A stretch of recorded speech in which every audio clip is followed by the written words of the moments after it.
All right, welcome to the Ink Panels Graphic Novel Book Club. I am Dan, and it's going to be a lovely episode talking about one of my favorite books, and that would be Nailbiter by Joshua Williamson, by Mike Henderson on art, and the colorist Adam Guzowski, he who famously sent me the color wheel to get my Nailbiter tattoo done. Thank you, Adam, if you're watching this. I appreciate it. I did that tattoo. And he did the touch-up today. My co-host, Gambit. That's me. He is a independent comic artist, a tattoo artist, and also, if you happen to look at last month's previews, he's actually solicited for the Joseph Michael Linsner Dawn sketch cards. That means that I am officially a comic book artist. You are. You got in previews. I got it. I was on our previews. But you have to look under Elias. Official. You have to look under Elias Gambit. Don't look for that last name. No, it's okay. It's okay. That's my new name, Elias Gambit. So I am representing Buckaroo today, because I had to.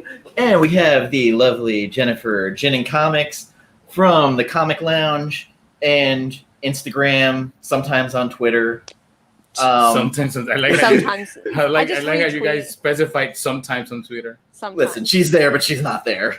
You know, Twitter just moves way too fast for me. I'll just retweet everyone else's stuff, and I'm not cool enough to come up with like the original content needed for Twitter. So I'll let the professionals do that. I've tried to use Twitter, and I'm not good at tweeting either. No, I just retweet your stuff and tag it correctly. And then It's like, thank you. Newest review you did for the Comic Lounge. Fire. Which one was that? I don't know. What's your newest one?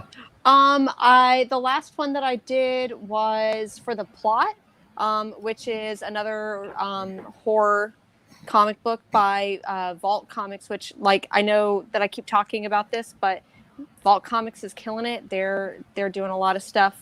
It feels like when I discovered Image. So check out Vault Comics. Yeah, I will say they have what I consider very niche titles, but they all have a hook to them. Heathen is possibly one of the best books put out that subtextually is LGBTQ, but they don't hit you over the head with it. Like, it puts it out there, but there's not really a message they're hitting you with. But the character is so interesting, and the way they're doing the Norse mythology. Yeah. Fantastic. I recommend it. Was it 2 volumes out of Heathen? Yeah. Right now? Yep. Totally worth checking out. I know we're here for Nailbiter, but just wanted to put it out there. I mean, we always talk about other stuff. So, yeah, sometimes we go down rabbit holes that we shouldn't go down. Nailbiter was a book that when it came out, Josh Williamson, I was reading Ghosted, and he was out there really promoting it on Twitter back when I was heavily using Twitter, which I'm still there, just not there all the time. But Josh always had really good interaction with his fans, and he knew how to promote the shit out of his stuff. That's how I really got into Mike Henderson. His art is kind of niche. It works on certain titles. But Josh, the way he interacted, and then Scott Snyder came out of nowhere, like, saying, "This is the book I wish I had written. I should have written." And I wish I had this idea. That alone made me go, okay. Who was talking about Nailbiter? Scott Snyder. Yeah. And this is when he was at his peak Batman, where he's like, I wish I had this idea. Yeah. And I was like, okay, he's pumping it. It's not one of his students, so no, literally, like, his students, he's almost all of them have gotten promoted to jobs, like major jobs. That's pretty cool.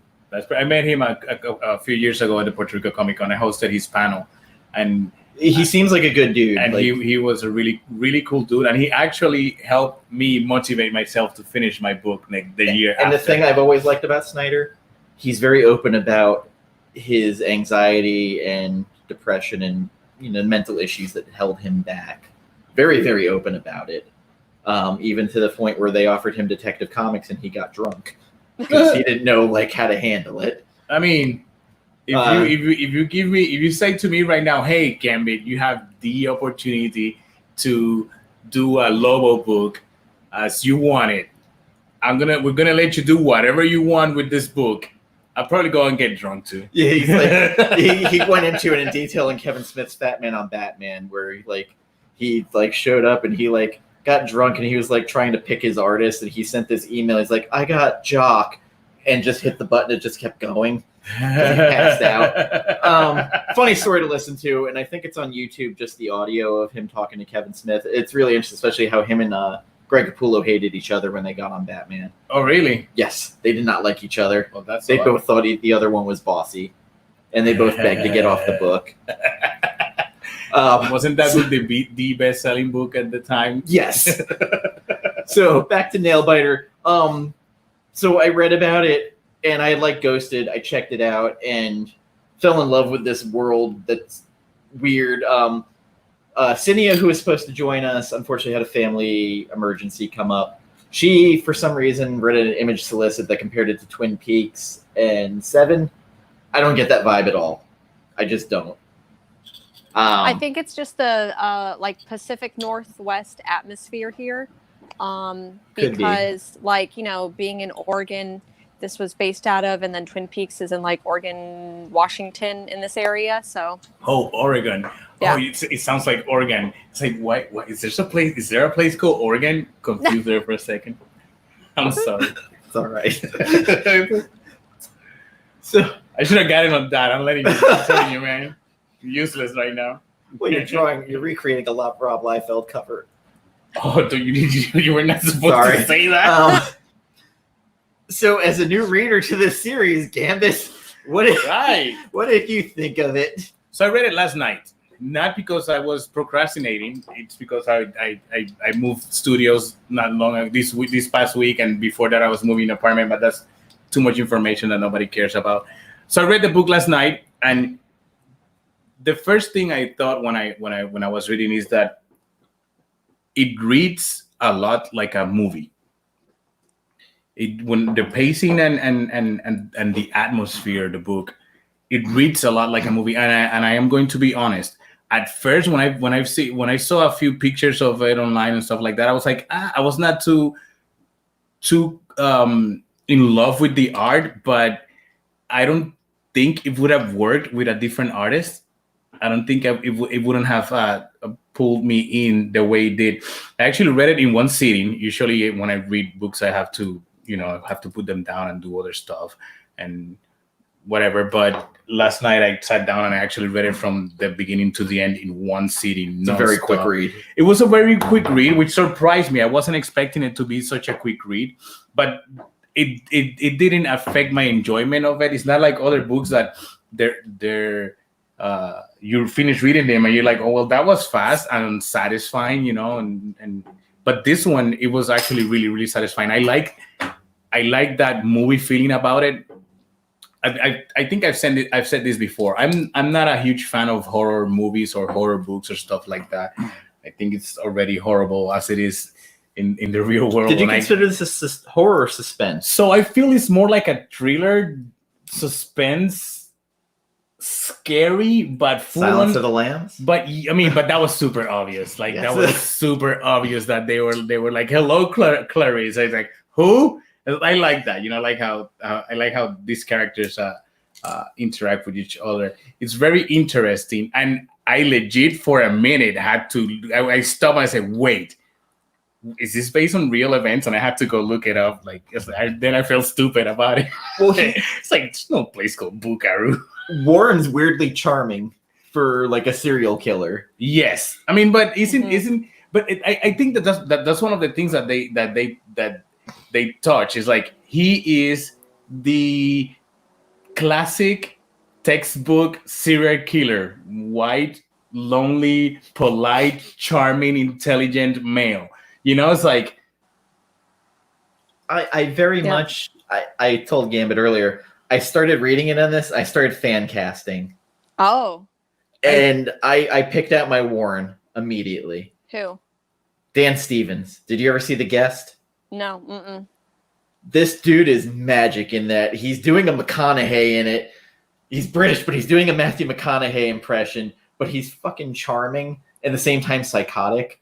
Also, the guy who played Pierce in Logan, who was in that horrible Predators movie, the blonde-haired guy who was with the cybernetic arm. Oh, yeah. He's in the Predator movie. Oh God, in which Predator? The newest one. With Olivia Munn. It was in Predators. whatever it's called, the Predator. No, the Predator. Yeah. But that dude Boyd Holbrook, that movie. I could see him playing it too. But that weird, creepy, charming, but a little bit of the McConaughey, which maybe McConaughey back in the day, like in Frailty, would have been the dude. I don't remember him. Oh, Frailty's fucking magic. I don't remember That's a Frailty. throwback movie. Oh, Frailty. that is awesome. Bill Paxton, fucking brilliant. Okay, I don't think I've seen that movie. How old are you? How old is this movie? It's not that old. Really? 10 years, maybe 12. Huh. It could be longer, but it's great. But that kind of weird. I don't know why. Just Dan Stevens is the guy. Like he's in Legion. If you watch that, he plays David. Mm-hmm. But he can play that psychotic, charming thing. Oh, Yeah. I know who you're talking about. He also played the Beast in the Beauty and the Beast movie. Oh, I didn't. You like saw it. that? I did. Oh man! Don't judge. I will judge you this time. I will. No judgment. No judgment zone. Okay. So when I was fan okay. casting, though, for the life of me, I couldn't cast Alice. I couldn't. I can't think of her name, and maybe it's a little bit too old for this role. But the woman who's in Pitch Perfect, is it Anna Kendrick? Anna Kendrick? I almost see. I don't know. I almost see that. So I was. Actually, yeah. I was at I think that would Jane work. Levy from the Evil Dead remake for like a hot minute. No, you know who I think would play the role really well. This girl from Parks and Recreation that she's half Puerto Rican. What's her name? Aubrey Plaza. Aubrey Plaza, yeah. But that's she's Yes. a little older, but yes. But that's because I have a crush on her and I want to see We her all do. everywhere. I want to see her in every show. I got to meet her at the every- Scott Pilgrim premiere. It was awesome. Man, Her and I Mary feel Elizabeth like- Winstead. if Nailbiter was starring her, then I would cast her 100%. Like she would need to like just steal this role. I think I saw one of the weirdest movie I've ever seen, and she was in it. She was playing Anon, and that was really super weird movie. I couldn't finish that movie. It just Really? It was didn't do it for super me. weird. Which one? I had It to was- finish it. I forget the name, but she's playing Anon, and yeah, it's a super weird movie, man. Yeah. It's super, it's super weird. Huh.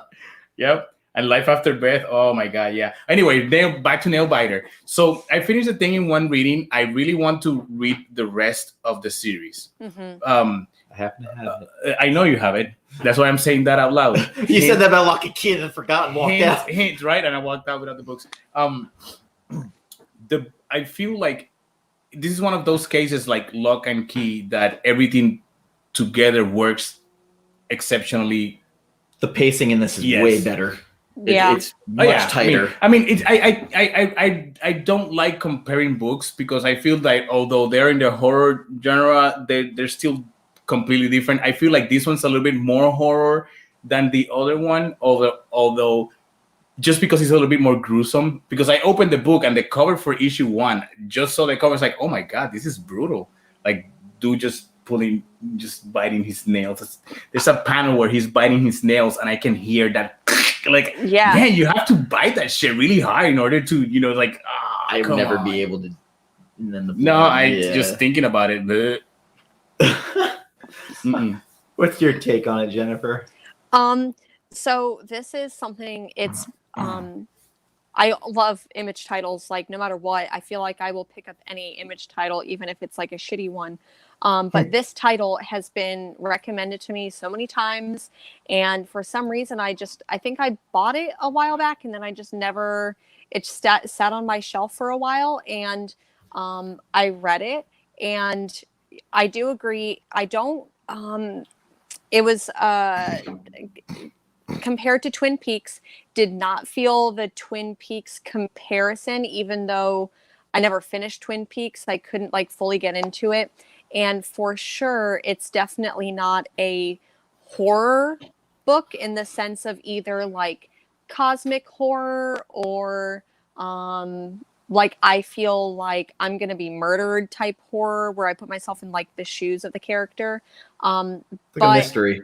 It's a mystery, and it's like who more less because you know who like the Nailbiter is, like you know who that is, but the biggest mystery of the story and like the plot is why did so many serial killers come from this town in Oregon?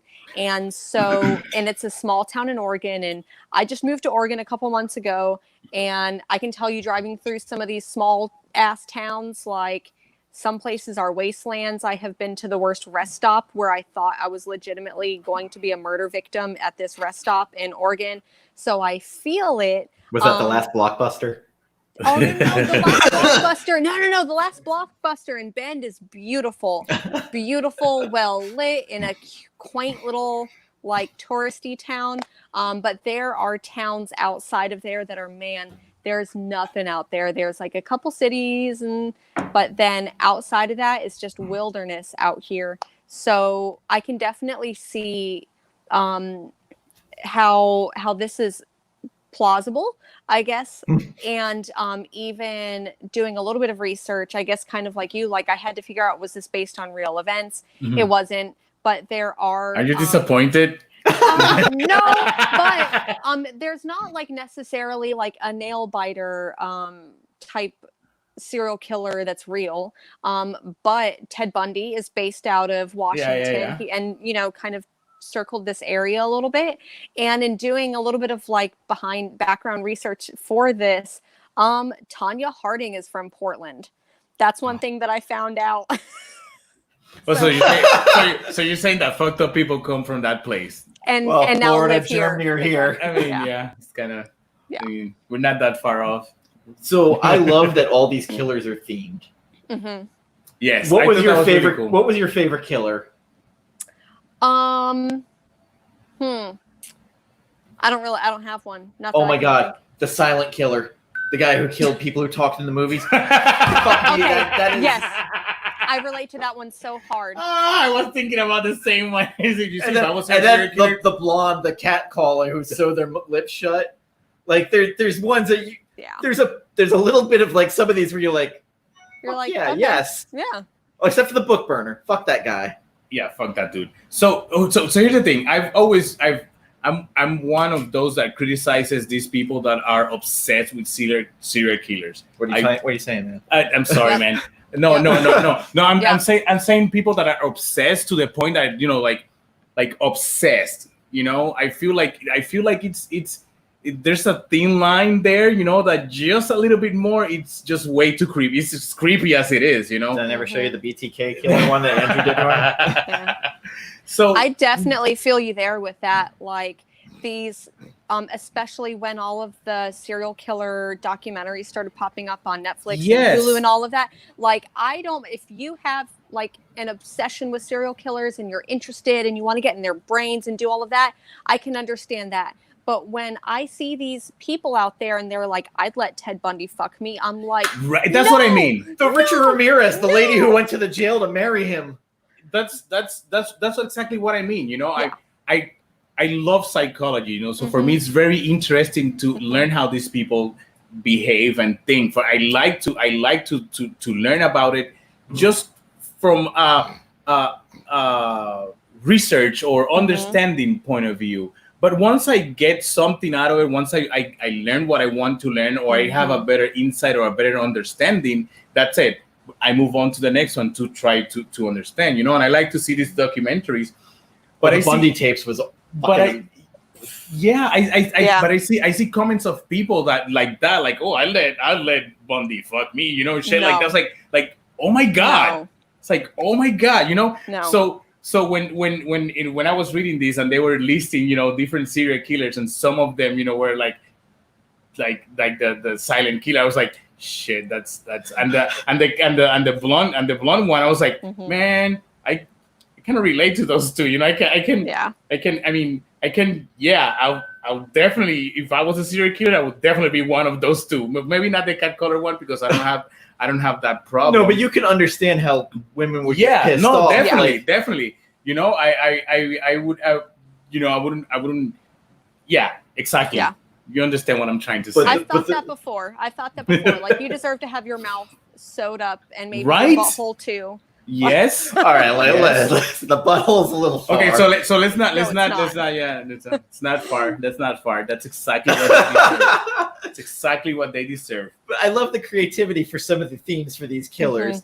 And then, like, I mean, you got the guy by the end of the book who looks like he came from a Frazetta Glenn Danzig album cover. Yes! Oh, dude. Oh, my God. When I saw that dude in the fire, it's like, oh, it's like, who are you? Marry me. You know, talking about being obsessed with a serial killer. You know? Let me draw you. I want to. I don't know who you are, but I want you in the cover of my next album. Like, for I real. need to get my sketch pad. I'm going to paint you like my French women. Like, I'm get gonna on the paint wall. you. Yeah. Just one necklace. This is what we call a casting couch, sir. Oh Lay down. no! Be No. comfortable. Okay, no, now you Show can't- some leg. That's too comfortable. That's too comfortable. Oh my God. Anyway, back to Nailbiter. So the thing I love about this book, they really harp on some tropes, like big time. You have a little bit of the damaged. Well, I guess it's kind of a protagonist, Finch, where he's about to kill himself. Carol calls. He's like, "Well, I need your lie detector, interrogation skills." He's like, "All right, yeah." I guess I have nothing better And else then to do. you find out that he beat somebody to death while he was interrogating them. Yes, you know what I found super interesting, and I wish that someone could answer me this, but I'm afraid. I'm honestly afraid to ask. You know those first panels when he's about to shoot himself before his friend calls him. He has one sleeve rolled up, and I was just curious about that specific detail. You know, why does he have one sleeve rolled up? You know, when. Yeah, I'm legit. Unless my trade was a mistake, when he's talking with him on the phone, before he's talking on the phone, you see he has the arm that's not and he's got not the gun. arm that's holding the gun, because at first I thought, okay, it's the gun, is the hand that's holding the gun, and so maybe that's why. But no, yeah, you see, yeah. So I was just stupid, but I was just curious about that specific detail. Also. The first time we see Warren, where his, sleazy blonde hair, he's shirtless, and they walk in and he's, nibbling on some fingers and there's some bones everywhere. Right. It's such a weird intro to a character, but it sells home what he is. I mean, it's the best intro to that type of character. I mean, he's just eating people's fingers. And then, the he way just they looks said so it. casual. Just His at modus home, operandi was to kidnap innocent men and women who had the habit of chewing their fingernails. He would keep them captive until his victims' nails grew back and then chew their fingers down to the bone before ultimately killing them. Suspected in 46 deaths in California alone. Riverside, California, no less, which usually that's like the hee-haw area of California. It's like just completely interesting. And like Carol, I guess he's obsessed with the killers. Yeah, he's one of those that's way too obsessed with these people. But I think with him though, it's trying to figure out why. Why this town? Yeah, I get it. For him, it's different. It's not the same kind of obsession. Honestly, he just needed some answers, And honestly, if you tell me right now, okay, so all these serial killers come from the same town, or they were raised in the same area, I'll be like, okay, what's happening in that corner of the world that all these fucked up people are coming out? Like legit, I would like to know why there's so many fucked up people in Florida. Well, the heat, just like in Arizona. It's heat, but it's a dry heat. I mean, dry that's murder. That's. I'm sorry, it can't be the heat because I come from Puerto Rico. Well, yeah, we have a lot of fucked up people down there. I was gonna be like, no, it's okay. There's no defense. There's a lot of people fucked up down there too. So, like after all this, we're introduced to my favorite character once Finch gets to town, and she introduces herself in such a very specific way, where Finch is sitting there biting his fingernails, and Alice walks up. She goes, "Hey, your nails! You don't want to chew your nails around here. You don't chew your nails around here." And she is just such a little badass, smartass that I can imagine my teenage self being this kind of asshole, where she provokes, like, even the townies that start hitting on her that she wails on, and then gets Finch to beat the shit out of. Yeah. I mean, she didn't get them. She didn't get him to beat the shit out of him. He just he jumped in. But he jumped in Yeah. because he did what he thought he was the right thing to do. Totally earned it too. Those jerks. Oh yeah, they did. They did. They get what they deserve. And we They have got in it, they town a relative of the first murderer, the book burner, Raleigh, opened a store called the Murder Store. Of course, because In the middle of that's town. what you do when your great grandpa was a serial killer. I really liked one thing that they talked about, because a lot of, I think that these documentaries about serial killers and done with Cashing this in. obsession with serial killers, like cashing in, and it's been a thing for a long time. Like, it used to be that, like, deep in the recess of the internet, you could get some murder victims item, or you could get some art made by a serial killer. And John in Wayne this, Gacy. yeah, like, this kind of talks about that a little bit and says, you don't feel bad for profiting off these people? And he's like, well, like, my grandpa, that I didn't necessarily like, because I think it's a real thing. I think that you shouldn't profit off of a murder, but We have someone explaining why people in Florida are crazy. Sulfur in the water, that and the heat, Yep. propellant seeping through. Thank you. thank you, Nicole. That is awesome. Sulfur in the water. I had not heard that one yet. But yeah, Alice to me was like the standout of the series. And later on, I actually started to tag trending, please not Alice. Yeah. I like the ending of the book. Mhm. I like that page, where spoiler alert, Spoiler people, alert. that page where she's at the end, she has all the things like, so if I was a serial killer, yes, that page, I really love that page. Like, everything about that page for me is, I think it's perfect, and I like how it ends with her, like, you go like, oh, so I haven't read past the first volume of the book. So my thoughts about this character is like, okay, is she actually going to become a serial killer, or is she trying to understand how these people think to try to figure out who is the next serial killer? From that page, I would take her trying to understand she's tracking it. Yes. I feel like maybe she's going to be the next serial killer. It's like, so who do I pick? Where's my niche? Who's going to be my? You know what I mean? So I like that. And I'm probably mistaken, but I hope I am, because I actually like the character and I wish she doesn't become one of the serial killers. So don't tell me if she does, please. I thought the same way. Like, I thought that at first I was like, wait, is she going to be a serial killer? Is that going to be like the twist at the end? And at the end, they show her with all the newspaper clippings. And I got flashbacks to that episode of It's Always Sunny in Philadelphia where Charlie Day is like explaining, like, there is no Pepe Silva. So, like, So I do think that at first I thought she was going to be a serial killer, but then it looks like she's investigating it as much as everyone else is, or trying to figure it out. So we'll see. So I hope that's the case, because I really like the character. Mm-hmm. So we need to talk about Sheriff Crane. Yeah. If you were in her in her shoes, finding out that your old prom date is the Nailbiter. Yeah. Dude, like, for real, man. Oh my God. Oh, you imagine that one day I'm watching the news and it turns out that this serial killer that they've been hunting down for months or years, something like that, turns out that it's one of my exes. I wouldn't be surprised. I mean, first of all, I wouldn't be surprised. Yeah, I'd be like, I could have told you. Oh, no, that. not for you. Yeah. Me. I would. No. Me too. Okay. I mean, I think we can all say that about our ex. We'd be like, I could have told you that. Yeah, for sure.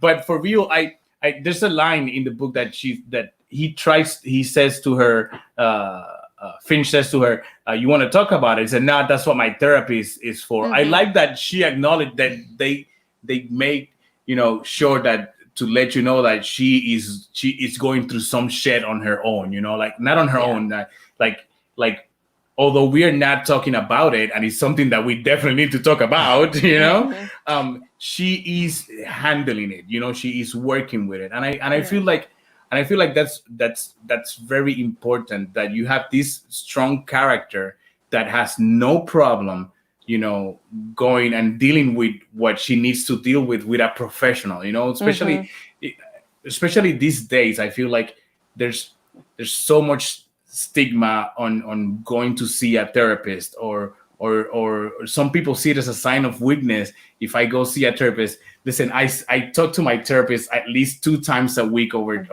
Instagram and chat. Every time you talk to Sid too. No, it's not Sid. It's an actual therapist. And every time I'm going through some shit, I go like, hey, it's not a good day. Can we talk a little bit? And we exchange a couple of messages, and it helps. It does help, and it helps a lot. And I like that they show you that. They show you like this, you have this strong character, because he's a strong character. There's no reason for you to doubt that this is a strong badass character. Otherwise she wouldn't be the sheriff of the town. She's not, I'm pretty sure she's not there because she's someone's daughter. She's there because she had to fight for that.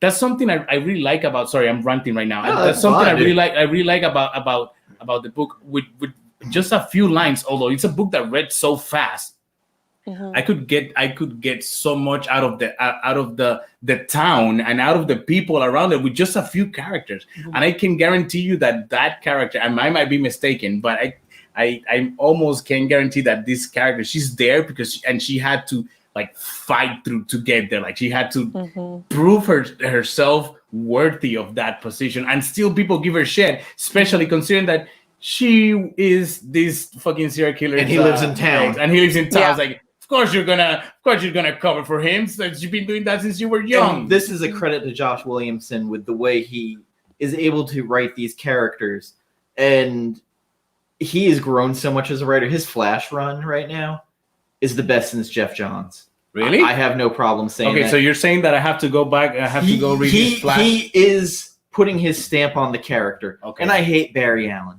I'm not a Barry Allen fan. Really? And what he's doing and the twists he's doing with the different forces, it's great. He is putting his own stamp on it. And to be able to twist things and put your stamp on it without basically fucking the past. I don't have a problem when you fuck up the past. Sometimes you have to let the past go. But he's making it his own. See what I did there? You see what I did there? He's making it his own. That's great. That's great. I was like, okay, so I am legit going to go find his Flash stuff, and I'm going to read it. I haven't read Flash in a while. He's grown so much because Ghosted, I felt like he was finding his way. Ghosted's very much it's a horror heist. Yeah. What do you? Funny. My cat jumped on as a guest, so my cat will be joining us. Okay, what's the name of your cat? Luna. Luna. Ooh, that's. What did you think of Edward? So give us your take on this character. But Williamson, his character development in this is so much better than even in Ghosted. But I mean, the world building. How in terms of time, how much time has passed between Ghosted and him doing Nailbiter and doing Flash? Because obviously, I mean, I feel like there was about a year in between Ghosted and Nailbiter. Okay. And then Nailbiter came out, and then he did a Vertigo book. Okay. When Vertigo still existed. Yeah. Frostbite or something like that. Right. And then he did Flash, and he's been on Flash nonstop since it came out. And he did 2 of the best during that Batman the Button storyline that crossed over between Flash. He wrote 2 of the both Batman books. Yes. Oh, I read that. That's the last Flash book I read. And the Button. Well, Tom King wrote the Flash ones, and weirdly, Josh wrote the Batman ones, and they're 2 best Batman books of that run. I mean, I like that. Tom King. I like some of that, but I don't know. Let's not go there. Let's not go there. That's my one. You get your Liefeld digs. I got this. No, I'm not. I didn't. Why are we mentioning Liefeld? I wasn't even talking about Liefeld. And I never said anything wrong. Well, I just said that it feels like his work back then was better than it is now, and I'm sure that a lot of people feel the same way. And I'm not saying like Gabriel Rodriguez. Jesus, guys, come on. So, anyway, like, as far as like Crane, you have your ex-serial killer boyfriend who left town after prom, and now you're in charge of protecting his ass because 96 counts somehow got what's up with that? I'm actually curious. I'm curious about various things. One of those things is, where did he go when he left town? Because he mysteriously disappeared, right? Riverside, California, apparently. I mean, of course, right?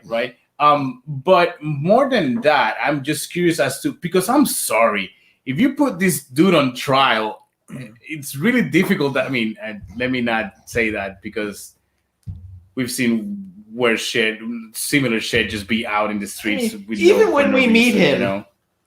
I honestly thought that was the dude that he killed. You know, I was like, oh, he's cooking it. Oh my god, you know, but it's not. Damn it! You can't see it. It's not working. But he's like got a hatchet in his hand. He's like licking his fingers. I mean, y'all want to roast? But then he's cooking, and I was like, yeah, if I was cooking, I would be licking my fingers too. Yeah, and then we go into right after that, 8 months ago in L.A. 47 counts of kidnapping, 39 counts of torture, 64 counts of menacing, 70 counts of indecent exposure, which I don't know where that came from, but okay. 24 counts of disorderly conduct, 82 counts of aggravated assault, 60 counts of attempted murder, 45 counts of first-degree murder, and they find him not guilty. Not guilty. That's really fucked up. Carol's in the crowd going, "You have got to be fucking kidding me." I mean, I think a lot of times, like when we even think about serial killers like Ted Bundy, you know, I don't think that those serial killers, they went to trial several times, or they had a ton of evidence against them. And a lot of the reason why they did get off was just because of social bias, or, you know, he's a good guy. And Bundy broke out of jail twice and hitchhiked. Yeah, so I think that, I didn't know that. and even and like even I don't know, like when you think about these serial killers weren't necessarily like masterminds and were really thinking about what they were doing. It was just that, one, there wasn't a lot of evidence that the police departments were using. There wasn't communication there. And even I think one of the judges for Ted Bundy said something along the lines of like, "You're a good guy. If it was a different circumstance, you'd be working for me, bud." And so I saw that in the Bundy tape. There's a part of me that when I was reading this, I was like, that's not plausible. He would have been guilty. But at the same time, I'm like, maybe not, because our criminal justice system is shit. Ted Bundy in Utah found out, like, in his jail, it was repurposed. So he managed to find where one of the air vents were, spoon it out. He got out. Not only did he break out, he hitchhiked all the way to Michigan. He went to the Rose Bowl, getting scout tickets. I did not know that. It gets better. From there, he stole a car, went to Georgia, then hitchhiked across the Florida line, stole a car, and then went to the University of Florida State. Yep. And then killed a couple of girls. Yep. Jesus. I used to live right near there where he was in prison for a little, I think Columbia County, Florida, he was imprisoned, and I lived there for like 4 years. And that's where Zac Efron did that great thing in that Ted Bundy movie where calling out the DA. Yeah. Causing a scene. Jesus. He wasn't bad as Ted Bundy. He I mean, it's Zac Efron, okay? He wasn't. Well, that My Friend Dahmer movie he was in was fucking phenomenal. Yeah. Like, he has talent. He's just... he's a very talented dude. I haven't seen him in a while before that or after that. Maybe he stopped doing Juice. I think the last time I saw him was Baywatch. The Ted Bundy movie was the last I saw. I honestly haven't seen that movie. It's interesting, but you have to watch the Bundy tapes to really like get the gravity of what the fuck was going on, because that's actually them interviewing Ted Bundy and them going, "So you broke out?" Well, I didn't break out. No, you starved yourself. Yeah, in one of the jails, he starved himself enough that he could fit between the bars and got out. So I did not know that. That's really fucked up. But the dude was like literally like genius, but he was also a sociopath. I don't know about genius. I think everyone else around him was just incompetent. But I'm not giving that dude any credit. But also, he's another one of those guys. He was a good-looking, white, charming.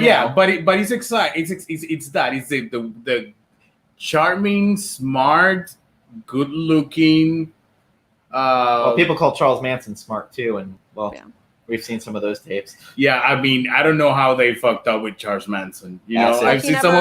I see some of those. I never killed nobody. And I go like, really? Nobody saw it? Nobody saw this shit. There was coming? There was one of those Diane Sawyer interviews where he's like, I didn't kill anybody. I didn't touch nobody. And they goes, you know what? Maybe I didn't kill enough people. Yeah. And it was just like, wait, what the fuck did you just say? Say, what? What are you? What? You know? It's like I know we're getting off the subject of Nailbiter here, but you can't talk about this shit without talking about. I mean, it's kind of like in the subject, you know. We're talking about serial killers. It's about it's not about a serial killer, but it's a serial killer hometown. I mean, they're still not sure if they caught the actual Zodiac.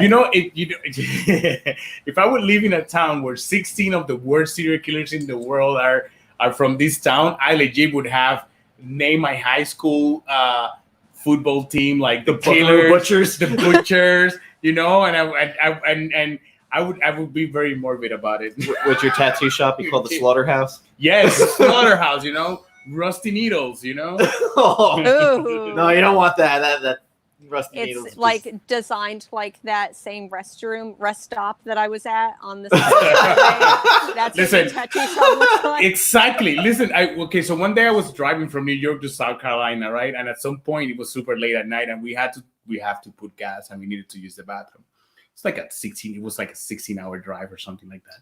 Anyway, so we took an exit somewhere, and suddenly all civilization disappeared, and like it legit, like in a matter of just a few feet from the exit, suddenly it was dark, long road, and there was only a gas station at the end. That was the only thing that was lit. Yeah, I've been to Titusville. Listen, and when we got to the gas station, I did not want to use the bathroom. I waited for another 2 more hours because it was scary as fuck. Like it was. You know, so I see movies and I see these small towns and I'm like, oh, that's a movie thing. No, they actually exist like that, and like they are based on real events. Yes, and every time. So the next thing you know, there's someone knocking on your stall and they're dropping teeth like in that last Halloween movie. Oh man, you open that screen door. You know, you open that screen door to the mini market thing that's like old. Like it's about to fall down on everyone while someone else putting gas in. Like, I'm pretty sure I'm going to die here. Start hearing that banjo from Deliverance. Come here, boy. Squeal. You know, I get really scared about those things. I do too. I get really scared about this. I haven't watched Deliverance, but people tell me things about it. And I get really scared. You know, I have long hair. You can find the YouTube hits. You can find all the greatest parts. Or just listen to the beginning of Revolting Cocksphere Steers and Queers to the whole part. So I can understand that rest up thing experience that you had. Mm-hmm. Well, Zombieland, they had the zombie clown attack him in the stall. Oh yeah, that's true. Zombie clowns. That's worse than zombies. I don't know. A fat clown like John Wayne Gacy. Yeah. Was he Ice Cream Man? No. I was thinking of Billy Kincaid from Spawn. I was gonna be like ice cream, you scream, we all scream, ice cream. I was thinking, you know, that was my first Spawn book. It was the issue written by Alan Moore that Kincaid is in hell, and they're showing him the different places in hell, where, you know, the different places. And I read that book. I was like, okay, so this is not what I expected, and I think that was the first time that I read the name Alan Moore and I associated with something, and I know I'm being super vague, but that was I think that was the first time when I said, every time I'll hear the name Alan Moore, I knew who Alan Moore was before that, but that was the first time that the name Alan Moore, like his work, clicked. You know, it's like, oh, an irresponsible adult gave me Watchmen when I was in 6th grade. Ooh. Really? Yes, it took me a while to truly understand what the fuck was going on in that book. Any Alan Moore book is like an experience, truly. Right? Yeah. Right? So here's my theory about Alan Moore. I think that Alan Moore has been alive for a lot of years. You know, he's been alive for a lot of years. He's seen some shit, you know. That's why From Hell, it's so good, because he was there. You know, he knows what happened. He's basically become Gandalf. All of his power is in his beard. Yeah. Yes. And when you read his work, it's that I think I've never found a way to explain to people how it feels to read Alan Moore. You know, you read Alan Moore, it's an experience. You know, it's man, I wish I was high for this. I said that out loud. The first time I read Alan Moore stuff, well, after Watchmen, because Watchmen, I was just like, I don't know what this is. Apparently, that superhero is impotent. I want to say it was Swamp Thing after that I read. I was like, this is a love story between a plant and a woman. This is interesting. It's beautiful. I mean, it's beautiful. And then Killing Joke after that, where you have to decipher that ending. Did Batman kill him? You know, okay, so it's completely off topic from Nailbiter. I finished reading the first time I read the Killing Joke. It was edition number 10 or something like that, like 10th print. I was like, so let's see what's so good about this book. I was so ignorant back then. So I grabbed the book and I read it, and at the end I had this conversation with my friend, and he was like, "Oh, so what do you think about it? What do you think about it? Did he kill it or not?" And I'm like, "No, Batman doesn't kill, but he's choking him." No, he's not. He just put his hand. I never saw him. It wasn't until obviously later. I thought that was just my friend being morbid about it, you know. Grant Morrison also said that was the last Batman story, like that was his Alan Moore's last Batman story, and I was like, I don't know about that. Grant's got to stay off the shrooms. So I never saw him. I never thought about him killing him. I just saw that he was just putting his hand on his shoulder, and they were laughing together. And the way I read that ending, for me, it was like, he's just telling us that under different circumstances, these two characters might have hit it off at some point, you know. If he wasn't Batman and he wasn't the Joker, and they would have somehow crossed paths, they might have hit it off at some point, you know. Well, they're both crazy. Yeah, of course, they're both crazy. But I always got he was choking him at the end. No, I never saw that, you know, and I never saw that. And it's very interesting because when I started looking at the book with that ending, I read the book completely different. Yeah. I mean, again, All-Star Batman Robin, until Grant Morrison said, read it as Robin, as Dick Grayson. I was like, oh, okay, this makes sense now. You know that book, I always saw it that way. I never did. Yeah. I was just like, this is fucking the ramblings of a lunatic. No, I think that Frank's finally fucking lost it. No, I said that when I started reading The Dark Knight Returns 2. That's when I said, okay, he doesn't want to do this. Yeah. No, for real. And I feel, and this is not me dissing on him. This is with a lot of respect for him. I feel like at that point in time, he did not want to write that book, and he just wrote that book. Money. Either because he wanted the money, needed the money for whatever reasons. But I feel like that book is not something that he wanted to write at the moment, and he just put some things together. And he said, like, nah, he didn't say that. This is not me quoting him. This is me in my head canon saying, like, you want a sequel to The Dark Knight Returns? Here's a fucking sequel. And he wrote that, and said, there you go, bam. And then sell it if you can. Then as he's drawing, fanboys like me were like, oh shit, I want it. And then as he's drawing the Tower Metropolis coming down, 9/11 happens. Oh. And he has to redraw the whole fucking thing.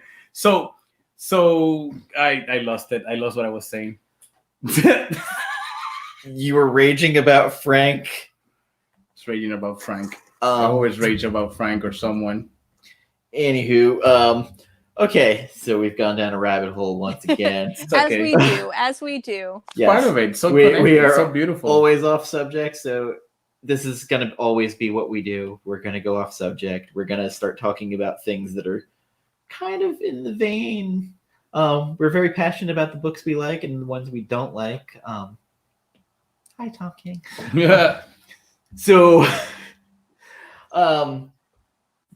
the cooking of the roast goes on for a while with Finch kind of interrogating, or not Finch, Finch interrogating, and they show him destroying a cow, basically, and how he gets the meat from his roast. Oh, how he gets his release. Yes, and he specifically says his release. You know that when I read that part and I saw that part, I said, okay, so he didn't kill his friend.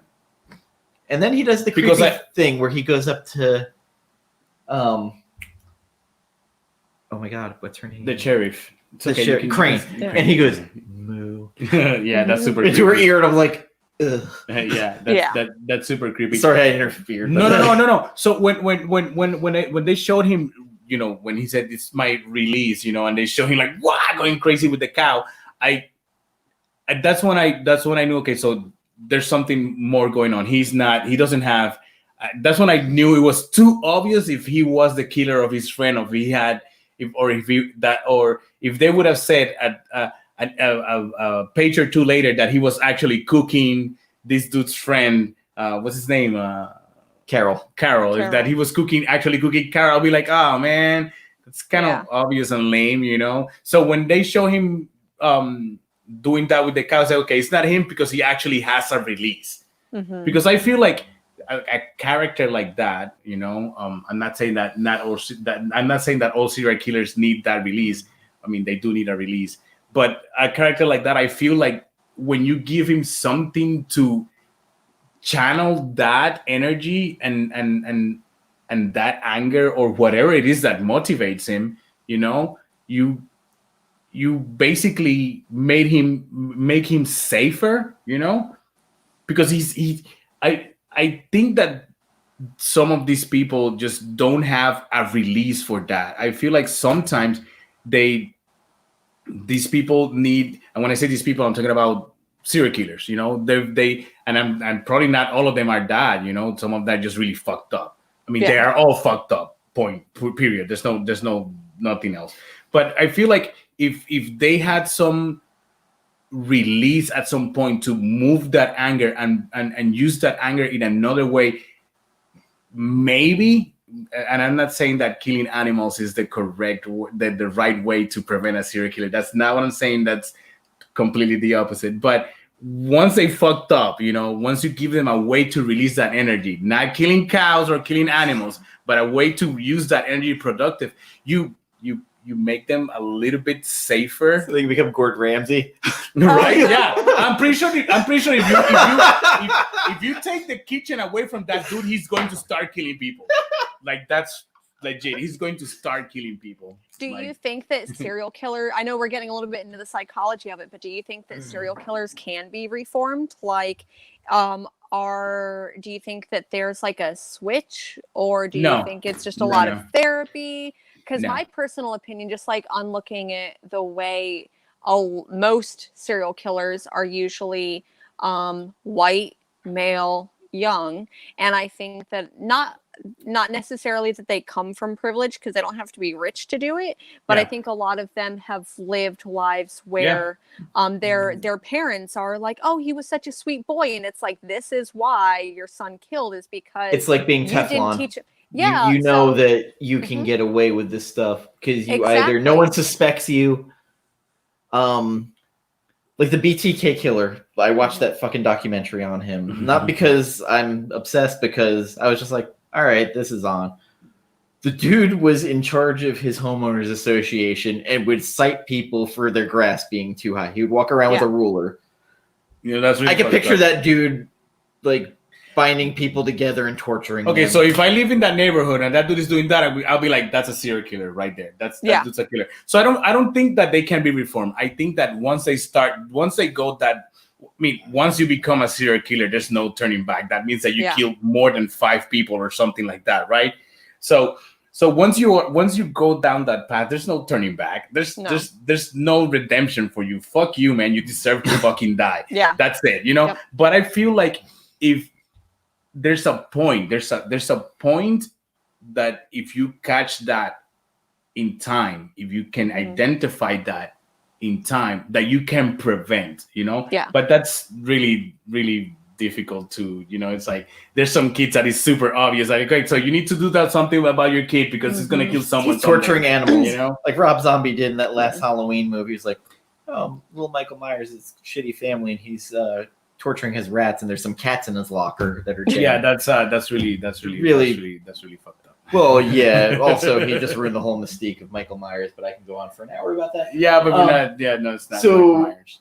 They go in on the tropes in this, where Crane and Finch are with Warren and they start making Silence of the Lambs references.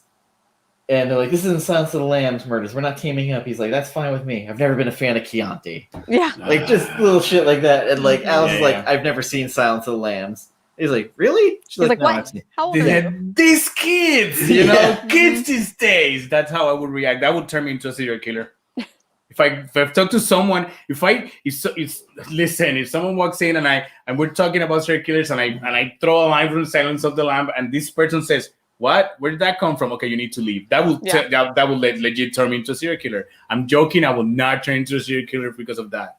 Also, later on, they show the prom picture of Crane and Warren, and it looks like she's being held hostage. Like they're waiting. They're waiting for her to blink like twice as like rescue me. Like so this is the moment where I say that's one of those panels where I say this book wouldn't work without this artist. I think he nailed that picture so perfect. That moment, that feeling, that oh my god, because he's smiling. He's like, and she's like, and she's just like. Yes, if you're ever been in her position, you see that panel and immediately you go like, oh man. And I feel like the artist, like he nailed the shit out of that panel. Like the whole book, like I said, at first I was like, I don't know. The art kind of doesn't call me, but I feel now that after reading that first trade that it wouldn't work with someone else. So later on in the series, they actually do a retro throwback issue where even the cover is like an Archie cover with them with a milkshake drinking. Oh my god! From it, and they show what happened at prom and what happened afterward with him running off. Spoiler. Because he runs off at a certain point. But I mean, of course, prom, I know that. But like, it's all done in the retro style of like an Archie comic. That's pretty cool. I kind of want to read. I mean, it's not that I kind of want to read it. I legit want to read this. Yeah. Like I bought this book. Just for this episode today, for the discussion today, because I hadn't read. Although I did his tattoo, and we talk about the book a lot. I never actually sat down to actually read it until now. I said, you know what, I'm legit good. I'm going to sit down and read it. And read it last night. Read it in one sitting. Holy shit! Yeah. Volume 2 has the bees from the other tattoo you did. Nice. Yes, that's something that I was gonna ask. Like, so they kind of. They talk about the bees when the bees bite him in the neck, and then when they're in the killer's house, you see a bee flying in the panel. Like very subtly, you see the bee there. It's like, let's just throw a bee here. But I feel like just a little bee. Yeah, just bees here. It's like, also in this book, there is a white man lynching that happened. That never happens. There's a fucking white man lynching. That is true. Yeah, that is true. It's like the posse gets together to do this. I think we all felt uncomfortable about that just now. Yeah. Well, yeah, but I mean, like literally, that is something you never see. No. Normally, it's used as, for very obviously like historical reasons that lynching isn't like a light topic whatsoever. No, I think that like. Sorry, I didn't mean to sound so excited about it, but yeah, they're lynching a white man. Yes, equality. We did it, you guys. Fuck yeah, man! Racism is over. Only in the not even know how it feels. Also, the scene in the morgue where the lights keep going out. That is a fucking brilliant scene. That was, yeah. So I have a problem with that scene, and now that I see it on your tablet, change to the other page. I want to see something. So I feel like in between here, there's a panel. Where the hell did he go? Where is he? Like, he's here. He's a ghost. No, he's not a ghost. He's the fucking kid, and they fucking beat the shit out of him. Did you see Scooby-Doo? It's a ghost. Yeah. True, I get it. But the lights going out and him moving. So in the last Halloween movie, except they had that with the motion lights outside where the kid kept triggering him and Michael kept moving. And this kind of does that until the character is right on top of the morgue doctor and stabs the shit out of him. But the use of the lights, the shading, everything, fucking brilliant with the movement and the panels. getting to that point where yes, sometimes it disappears. No, it was great. I love that. I love it when you give me panels in sequence when it's the same panel and you see movement that I try every time every time I do a page or something, or every time I draw a comic, I try to put that something somewhere where you see the same panel many times and you just see movement. But I feel like that panel in between where he just disappeared gives him a sense of supernatural that otherwise you don't get in the rest of the book, because the book is not a supernatural book. It's a very realistic book, and that's one of the things I like it. It's a little bit X-Files, maybe. Yeah, it's supernatural. Yeah. I don't feel an X-File vibe. I feel a Mindhunter vibe. It's a good call. Where it's more gritty, more realistic, more like this shit can happen in any town in this country, you know? Yeah. This can be, you can say that this is fucking Naples, Florida, and I would believe it. I just moved from Naples, Florida. Oh, I'm so sorry. There's a reason why I moved. It's the sulfur in the water. Oh, I just threw a name out there because I didn't want to say Merritt Island because I'm kind of around here, you know. But I'm here, you're not. So I feel like this book gives me that realistic thing. Going back to Lock and Key, which I hate again to compare them, except that they're in the same genre. That Lock and Key did make me feel that there was a huge supernatural element on it, because it's on purpose. But this one didn't give me that supernatural element, and I didn't want that supernatural element, because if you tell me right now that on the next volume it turns out that there's some ghosts or some spirits or shit like that, I probably won't read it, because it's not what grabbed me about the book. It's not the supernatural element. And those panels, that panel there that he kind of disappears, for me it gives him, unless he just fucking kneel down for that panel, you know, to like. I don't know. I maybe I misread that sequence of panels, you know, but I feel like that panel that he's not there and then suddenly he's closer. It's like kind of feels like, and that for me it threw me off a little bit, because up until that point I never got, and even after that I didn't get any supernatural vibe out of the book. And I hope there's no supernatural involved in it. It's almost a Scooby-Doo episode.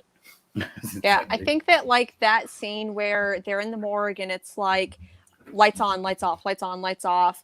Oh, these shitty lights in here. Someone's got to do something about the lights. I think that, like, back to your point though, I think that that's why this feels like a movie, because this is the same type of, like, I can see that script being written out. And like when you're writing comic book scripts, you know, you can't, whenever you're writing a panel, you write this panel and then this panel and then this panel. Like, one thing happens in this panel, one thing happens in this panel, one thing happens in this panel, because you can't write 10 things happening in each panel. So I think we thumbnail it out. Yeah, so I think this scene does that very well, where it's like this happens, this happens, this happens. Where in a movie, the script might be the lights go in and out and this is the conversation that they're having, because that's just how the scene feels. But comic book script writing is a little bit different. So I think that was written so well. And I think that that's where this felt like a movie or a TV show to me. I miss you too, Nicole. I love you. This is my bestie.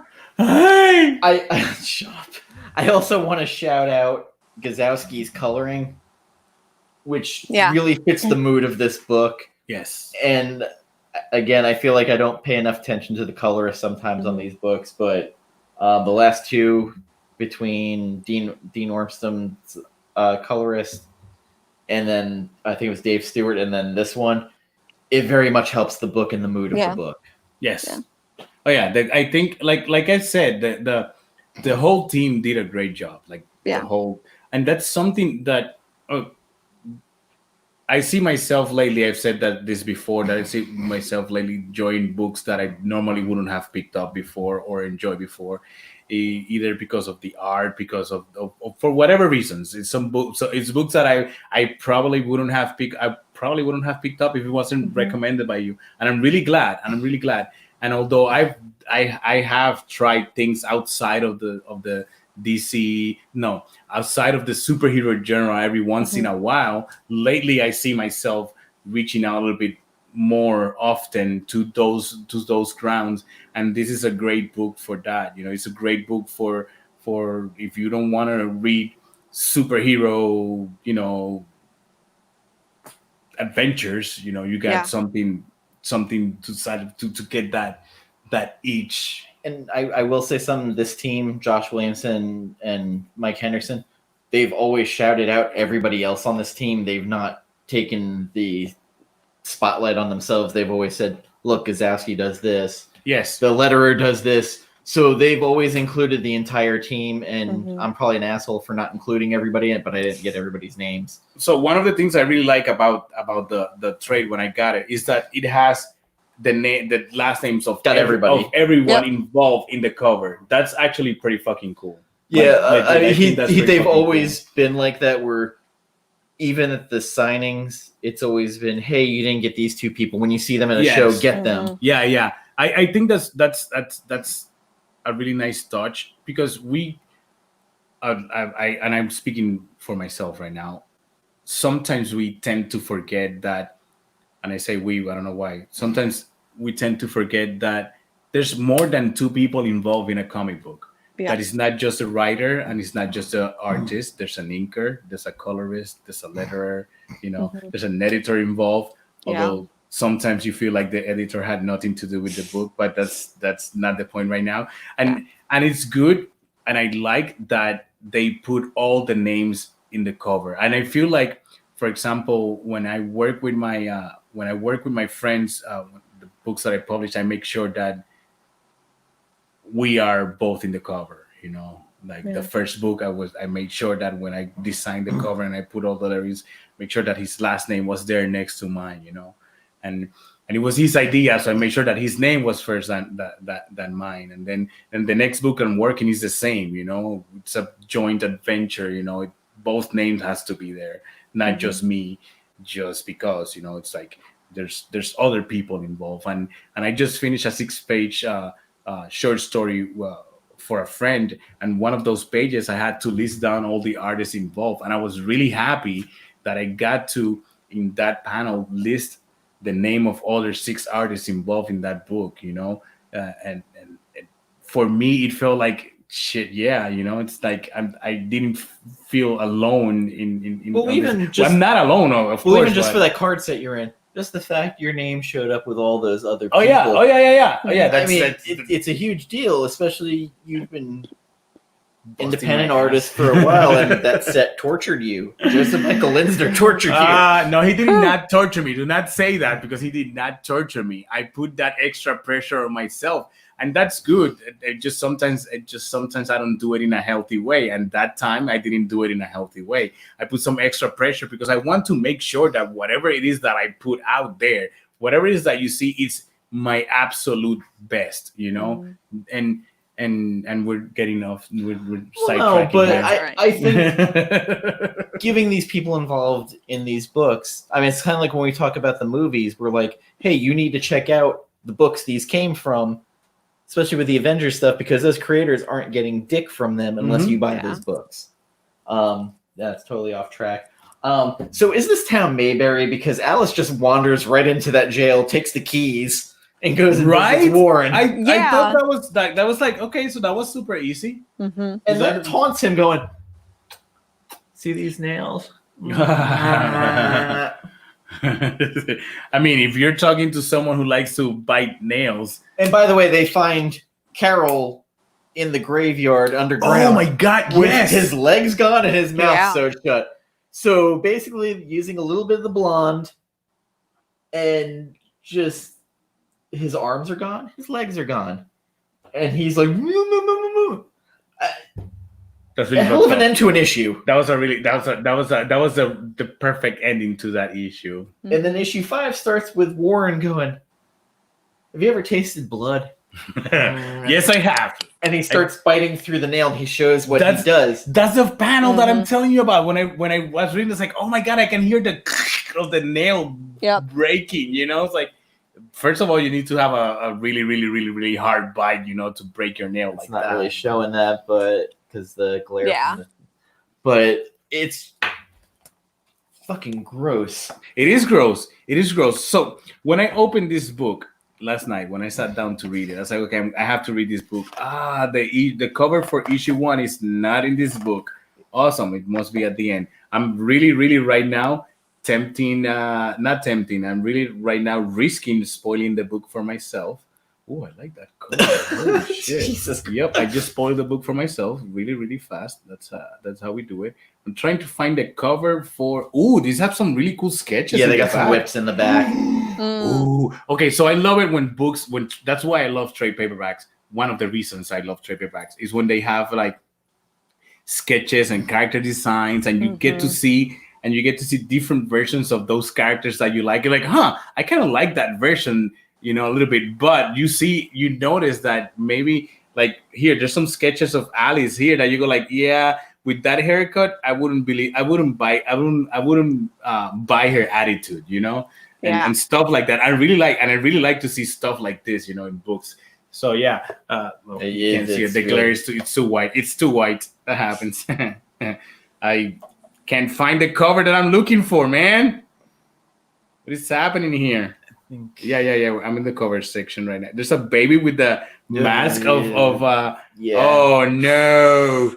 I just ruined the book for me. Spoiler. Yeah. Spoiler So this cover, there it is. This one. That one. When I opened my trade and I saw that cover, because I don't have the hard cover. This is a really fancy cover. This is a really fancy book. It's nice for the murder editions. $23 Amazon. So I guess I'm gonna have to buy another one. There you got it, guys. It's $22 on Amazon.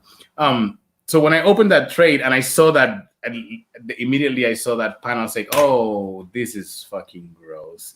And I knew at that moment that what the book was going to be. But what you tattooed for me is the exact cross of the cover, but with Alice. No, I know that. But you have to understand there's like 3 years in between. Yeah. And the what I did for you, it's not even close as gross as first.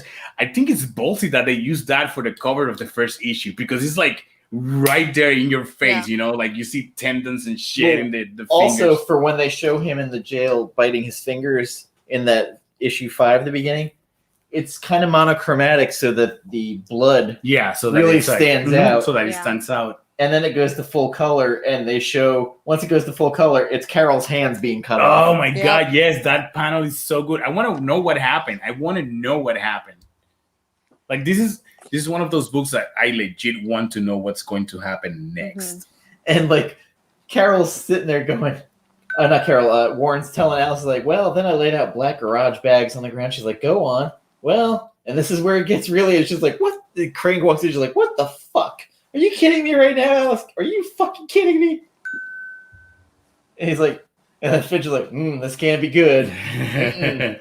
Yeah, I feel like that was the only weird thing I thought about the book, was that it was super easy for her to get into the jail and just talk to him. Like, I'm just gonna go talk to this serial killer, like la la la la la. And she walks in calling the chief's the sheriff's name out loud, like, hey, you here? No, okay, so hey, what's up, dude?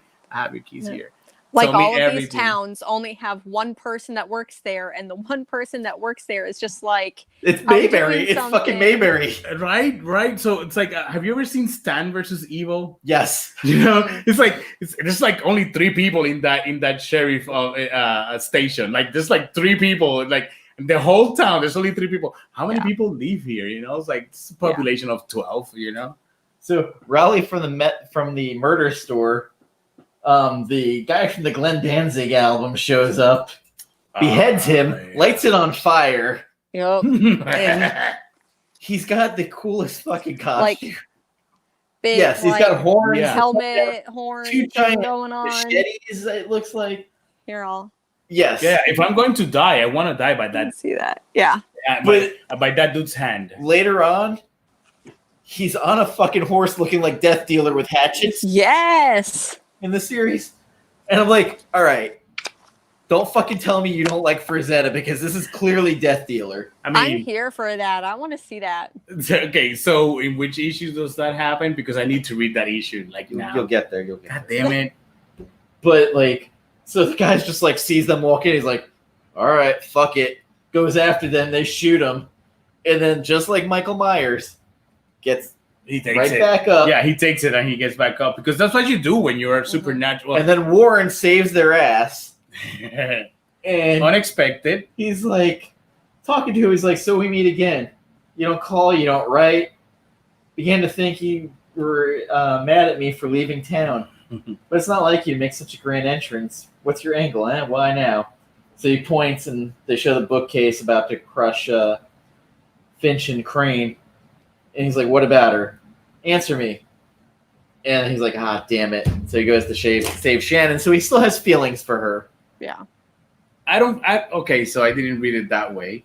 The way I read it was like, there's a little bit of good in him still. You know, it's like... It's for her, though. It's only for her. You think it's only for her? Because I feel like if it was a different situation, it would be like, shit, he's going to do the right thing just so that he's not blamed. No, if it was just Finch, would have let him die. You think? I don't know.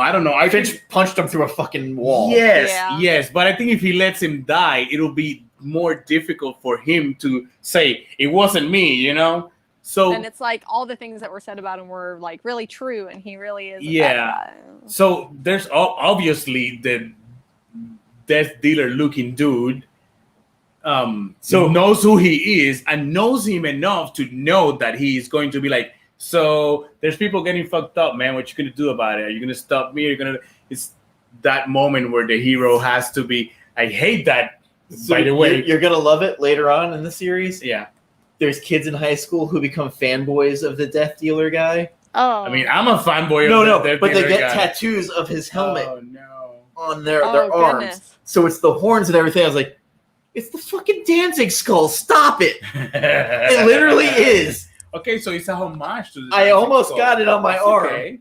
It's okay. I've tattooed that skull a couple times. No, but I was specifically his. Oh, yeah? Oh, I want to see that then. We need to do that. Like, that's the next tattoo that we're going to do. No, we're going to do the Blade of the Immortal one. Yes. It's a Blade of the Immortal one, yeah. Yeah, I showed him the next tattoo. He's like, I'm doing that. When? Yep. When are we doing it?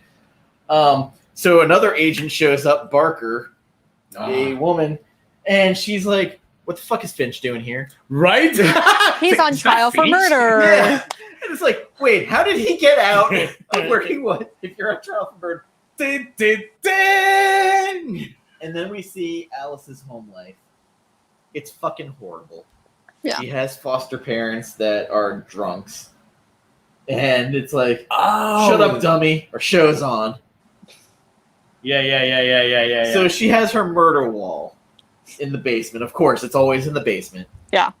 I mean, is there any other place where to put it? And it's No. all about... We are fucked here in Florida because we don't have basements, except that one house that has a basement, and there was actual serial killer here somehow not long ago. Anyway, continue.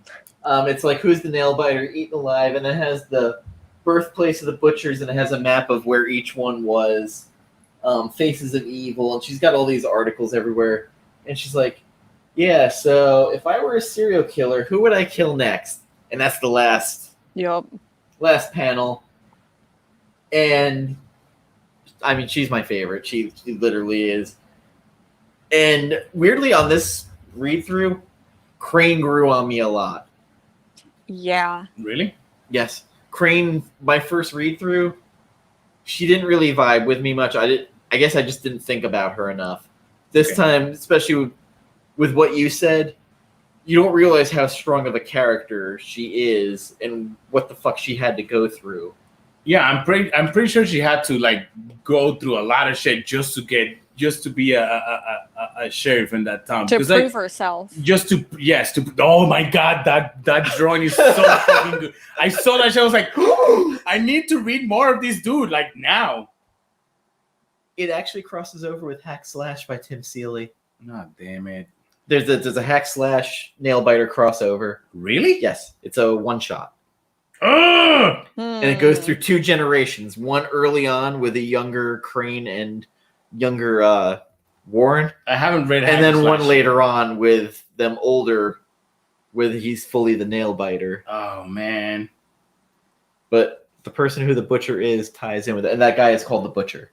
The Danzig dude, yes. The death dealer dancing looking. Yes. The Butcher. I mean, that's a great fitting name. That's a great name. So The Starting butcher with you. of Buckaroo. Yes, Okay, cool. It's called but they just Butcher call him the Buckaroo. Butcher. Oh, damn it! But I like I to got say- this from I like to say T Buckaroo. Public. I am going to represent Buckaroo. I'm sure the creators would be pissed because this is a bootleg and they're not getting anything of it. Yeah, and I apologize now. I'm pretty sure. Maybe it's not a bootleg. Maybe it's fan art, but still, the creators are probably not getting anything from But it. So it gets shit. people talking. Anybody I can get to buy your book. I slathered blood on myself. Artists love paying their bills and exposure.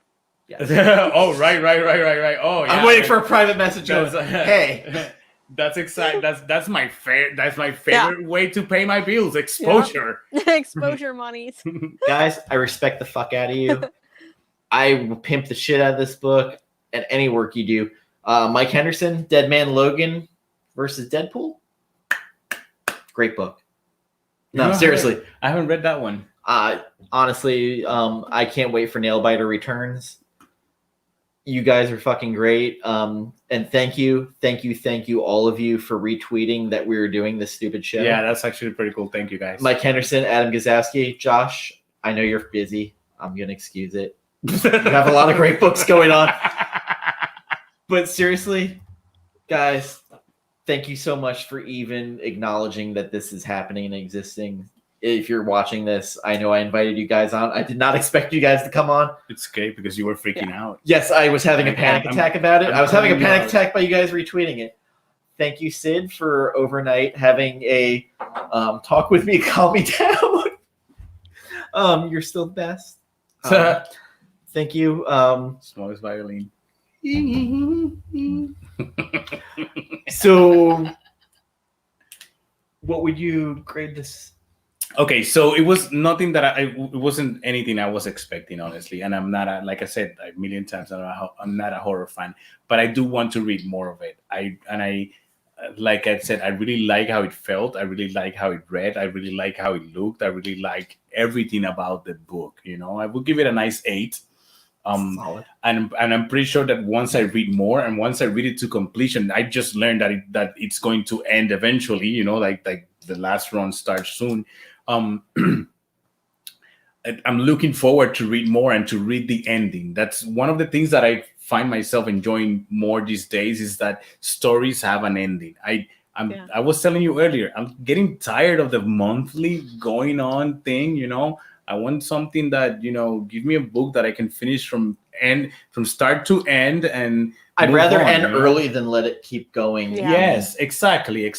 So I am legit looking forward to get the other volumes, and read more of this. Like I said, I highly recommend it. I give it a solid 8. I highly recommend it. I will tell I told already my friends about it, and I will with this video obviously tells you everything that I think about it. It's a great book. And if you want to get away from superheroes for a little from superheroes for a little bit, if you're tired of reading Deadpool and reading Superman and reading Batman, which there's no such thing. No, there is a thing. You can get tired of it. You don't have to read those books if you're not enjoying them, man. Find a book that you will enjoy again and make you love your comic books again. And these past few books, like since we started this whole podcast thing, I've read things that I probably wouldn't have read in other circumstances, and I'm really glad because I got to discover new talent that I've never heard or seen before, or I've only just looked through it really fast, and new writers that I know for sure that I am going, when I see their names again in another project, I am going to pick it up just to see what's up, what are they doing. So this is for me a nice. Like I said, I highly recommend his Flash run. Yeah. Williamson. No, I'm gonna have to read it's good. that. I'm gonna have to read that now because I really enjoy it. Jennifer? I really liked this book.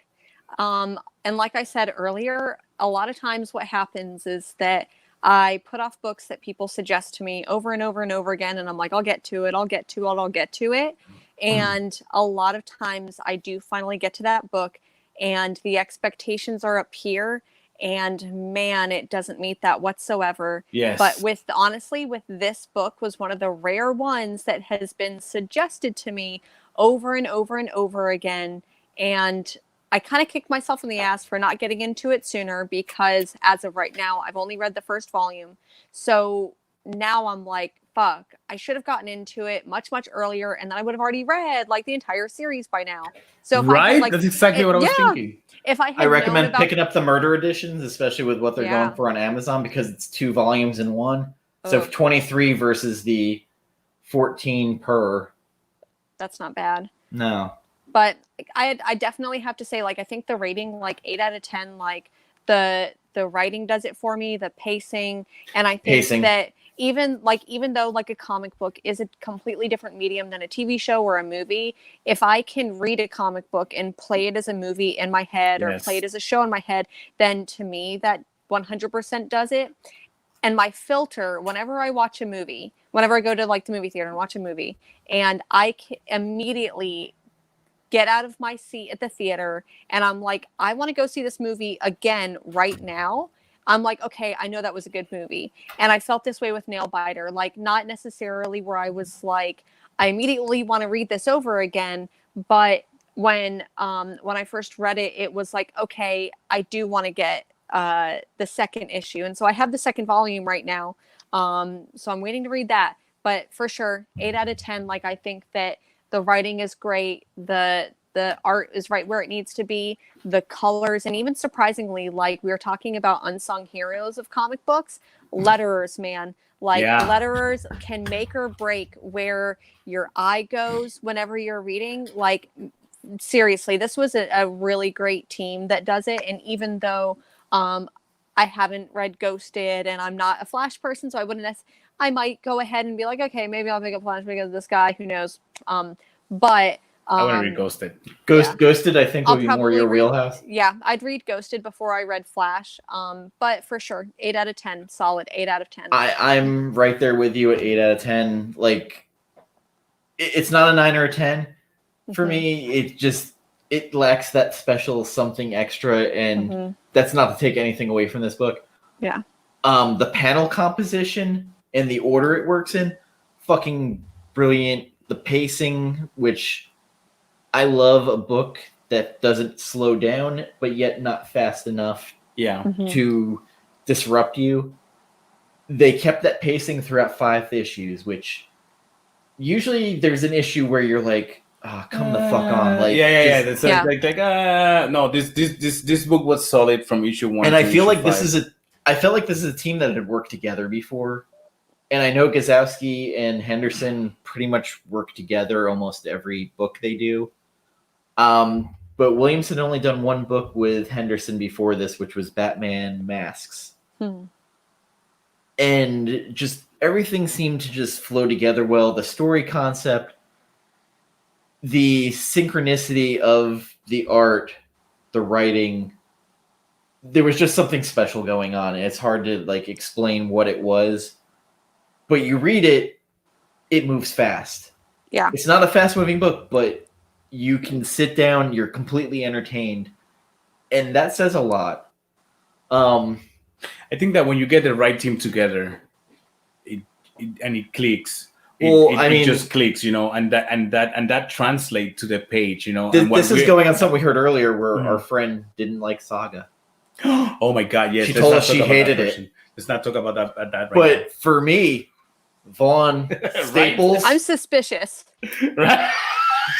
No, I didn't date her either, so we're looking oh my God. So the Vaughn Staples team up. I've never had a slow issue of that book where I wasn't completely enthralled in one way or another. And there's few teams where like I have those. Going back, Frank Miller, David Mazzucchelli. Those Daredevil issues they did in year 1. Yeah. Fucking magic.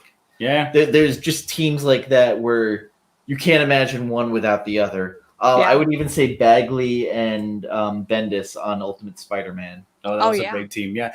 So going back to what you said, unsung heroes and all that, and the letterers of a book, I have a new my book, The Argument, I lettered that too. but it was for some reason because I had very little dialogue in it, and I did that on purpose. It was easy to letter, but I just finished that 6-page story that I was doing. I lettered it too, and I wanted to make sure that some of that lettering was and the effects on the page were very specific. And I have a new appreciation for letterers now. You know, it's like, man, these people, like, you know, it's a craft. It is. I think about it back then, because now it's easy. Now we have software that just puts. Well, no. If you look at the credits, look how many books Richard Starkings does. Yeah, that guy. Oh no, I know who's Richard Starkings. That guy is on almost every fucking book. It's God. It's weird, and then he writes letters. Books too. But there's people like that. Matt Wilson and Hollingsworth for colorists. Yeah, they do almost every fucking book. Jordi Belair. It's crazy how many books these people do. The colorists just churn them out, the good ones. We don't give them enough credit, you know. No, and I feel bad about that. They are as important as the artist and as the writer, because legit, this book. If you give me, you know, I like to buy those raw books where you get just the art of, you know, like those like that, like the Ashcan book. Yes, like the artist edition that I have of Frank Miller's The Dark Knight, and you see like the pencil drawings and the corrections and the inking, and they're so beautiful. But I feel like without the colorist, although the raw pages are an amazing, beautiful thing to look at, the final product when you have everything together, it's just a different beast. And I feel like some books without the colorist, they just won't. They just won't. Look at Jim Lee, where he has one inker his whole career. Yes, that guy did nothing, but he was like, "I'm going to ink this guy." Yes, and it's a great team. And you see Scott Williams' art, and it looks a lot like Jim Lee's art. Well, sometimes. You know, Rob Liefeld tried to get him as his inker. Yeah. He tried, and he said, "I'm only going to ink this guy. I'm only inking Jim Lee." I'm so happy. And then he got Sinclair to do all his color. Yeah. Which is all digital colors, but you start thinking Jim Lee without these two guys, where's he at? I mean, he's still a great artist. Don't get me wrong, Jim Lee's still a great artist, but yeah, Jim Lee. It's that extra spice. If it wasn't inked by Scott Williams and it's not Sinclair's colors, I'm pretty sure. Although Jim Lee's art is still a beautiful thing, because I think Scott Williams only inks like 3 or 4 people. It would maybe. It would be a completely different. It would be a completely different experience if all these books that we've enjoyed from Jim Lee were inked by someone different. You know, it's like having or if he inked himself. Jonathan. I don't know if I'm pronouncing his name right. Glapion. Jonathan Glapion. Yes, Capullo's guy. The guy that's inking Capullo's work now. Like, I feel like Capullo's work, as amazing as it is, and I have to say this. Well, there's a huge difference because him and Glapion got in that feud, and Mickey was doing his inking, and it was different. But I still love Glapion's inking. No, once Glapion came back, it became less muddy. Yeah. It's I don't know, it's one of those things that click, and I love Capullo's art. Just his pencils alone for me are insane, you know. He's one of my favorite artists since X-Force. Good storyteller. Yeah. He can move the story along. Oh yeah. Funny story. I got his Wizard Crash course that he did back in the 90s. I have all those copies. And one day I met one of those times I met him. I said, "Hey man, I got these photocopies of these Wizard magazines that are super old, and I've had this book since I was like, you can see notes on the pages that I did, and I had this since forever. Would you mind signing this for me?" I was like, "Of course, man." And he signed that shit for me. He just signed copies of Wizard magazines. Well, you know, they took him out of their top 10 artists when he stopped doing that for them. Oh yeah, yeah, he got pissed about that. He talked about that in the Kevin Smith Fat Man on Batman. Doesn't surprise me at all that they are that petty. But talking about Rob Liefeld, okay, so as much as I don't like Rob Liefeld's work now, you know, it's just that I feel like right now he's not, just doesn't care anymore. But anyways, that's not the point. The point is that, look, as much as I took shit, I went today and I got 3 copies of the Deathstroke book that he did. Could you have picked up the Captain America? No, I wouldn't have. That's only because you're short on toilet paper. No. It's because we're gonna get on his radar. Man. It's because I'm gonna be happy because it's gonna make me laugh. No, it's because Lobo is in the book. You know, it's not because it's toilet paper. I have plenty of toilet paper at home. Don't worry about it. Oh yeah, your Don't worry about it. doomsday prepper wife. Yeah, my doomsday web prepper wife. I don't want to call her a doomsday prepper. She's not a doomsday prepper. She's just on top of things, you know. We wouldn't be ready if she wasn't on top of things, to be honest. So Gambit, I'm gonna ask you a serious question now. Ask away. What's your pick for next month? So my pick for next month. Oh no, wait! Before I continue, so I was. Oh, we're back to Liefeld again. I was sketching. I was sketching while we were working, and I wanted to show you guys what I was sketching while we were doing these things. So I'm gonna try to get this as close as. Wait. Let me see. This is what I was sketching while I was talking about Nailbiter. Hey, do you have a sale on your site for commissions? I am drawing your G&D character for $20. It's a digital drawing. It's not going to be a pencil, right? It's just going to be a digital drawing. It's your bard.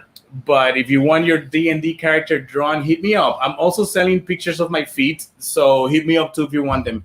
And for $30, and for $30, I'll do your characters, the Dungeons and Dragons characters' feet, and that's Jennifer's idea. Yeah. Thank you, She's Jennifer. That was a great idea.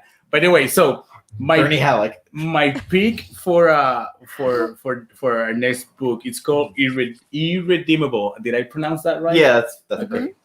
Irredimible in Spanish. Irredimible. Exactly how it's spelled. Irredimible. Anyway, so it's by Mark Waid. It was. Oh, okay. Yes, it was recommended by someone who used to work at our local comic book store. And it's about the world's greatest hero, Plutonian, goes into a dark spiral and becomes basically a supervillain. And there's actually a spin-off book from this one. It's called Incorruptible, where a supervillain tries to become a superhero. But this is the one that we're going to read. The first 6 issues would be volume 1. This one has 12 issues, I think, because this is a hardcover. Yeah, this is the premiere edition and has a bunch of issues in it. But yeah, this is what we're going to read next time. So wait. Oh man, this is so confusing. There you go. So that you can see it. So this is what we're reading next time. It's a superhero book, but I feel like it's not Batman, Superman, Wonder Woman, or Spider-Man, Captain America. So I'm feeling that we haven't done the boom title yet. So yeah, right. So yeah, it's actually we haven't done a boom title. I like Mark Waid's work. I haven't read anything by Mark Waid in a while, so I'm looking forward to read this and see what's up. I've had this book for almost a year, I think, since it came out, and I haven't had the chance to read it. And I thought that this was the perfect opportunity to grab it and give it a nice read. So I'm excited. I made Gambit aware of Gail Simone's leaving Megalopolis. I want to read that now. It's an interesting title. I want to read that now. I didn't know about it. And even better, this title is a title that my ex hasn't read, so it's even better. There you go. Let's not go there. Let's not go there. So yeah, that's what we're going to be discussing next time. It's going to be Irredeemable by Mark Waid. That's something I have to buy. Oh my God! Yes, you guys have. I have a book that you guys don't have. Yeah. Oh, I'm sure she's gonna pull some shit out next time. No, I don't have it. Oh, you're talking about when my when it becomes your pick. I have like 2 or 3 ideas that I may have to narrow it down. I was even thinking about crowdsourcing and seeing like. Oh no! Someone. What? Someone's gonna recommend Tom King book just to fuck with me. It's going to be like Bodie McBoatface. Like, read that comic.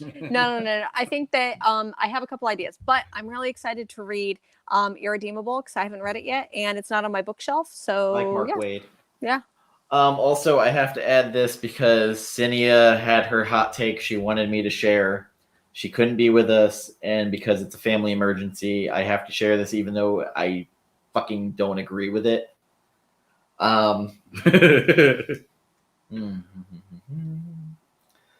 You can hear by the tone in my voice. Her hot take was just tell people to fucking watch Twin Peaks. LMFAO. You're actually quoting her. That was an actual quote. That was her quote. I don't get the twin vibe. The what's it called? I don't get it. Yeah. She's having a rough time. I'm gonna just let it go. I think it's just Pacific Northwest. Like Twin Peaks is Pacific Northwest. They're investigating stuff, so I get that. But I don't hear a guy talking about fucking coffee every day.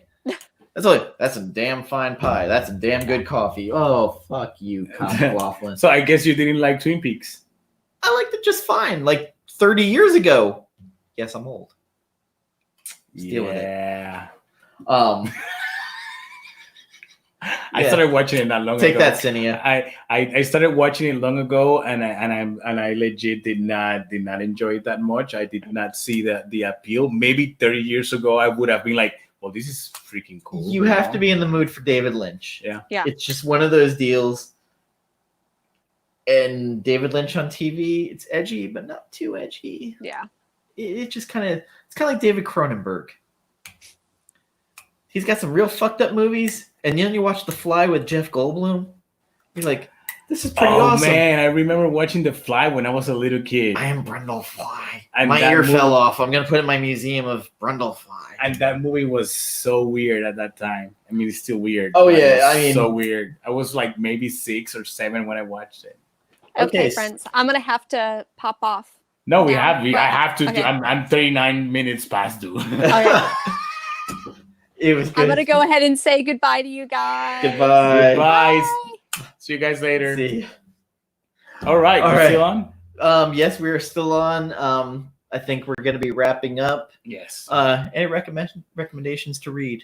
I haven't read anything new aside from obviously the Nailbiter stuff. I'm still reading the X-Men stuff. I'm still enjoying the X-Men stuff. Everything that's X-Men related right now. I just read the.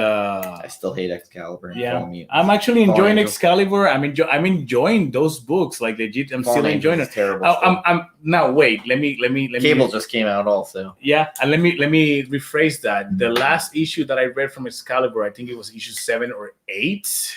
The one where they're hunting the werewolves. Oh Yeah, that was this last one that I read. That where at the end they finish, they have a The little little- werewolf pop. You know, that issue I felt it was a little bit rushed and lazy in everything. I don't know. I don't like I don't like if I've learned all my life that if I don't have anything good to say about something, I just don't speak about it. I just don't. If you don't hear me talking about something, it's because I probably don't have anything good to say about it.